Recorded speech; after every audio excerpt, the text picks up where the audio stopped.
Quality Control, Section 3, Exercises 4 and 5 are on brainstorming.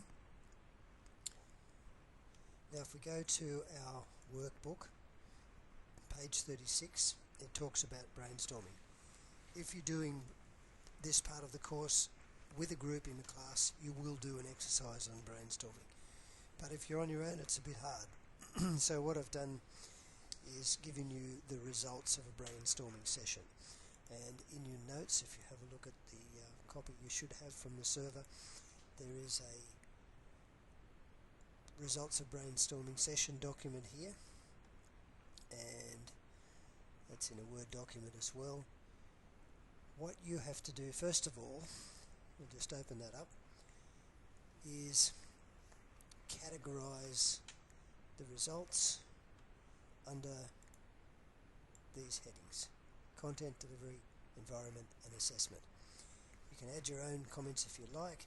If there's anything in here that you think is ridiculous, you might throw it out, but you need to have the 4 headings and put the relevant comments under each section.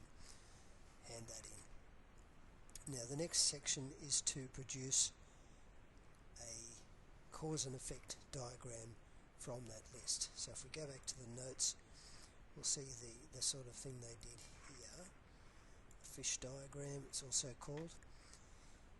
They've got more than 4 sections, or they've got probably 4 main sections, same as us, and they've put things in a sequence so that they have a bit more understanding of how they all relate together.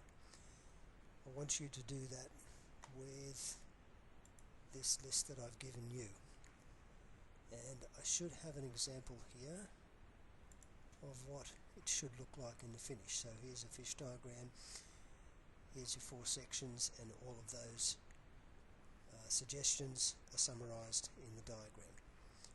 Do one of those. You can do it in AutoCAD and hand that in as well.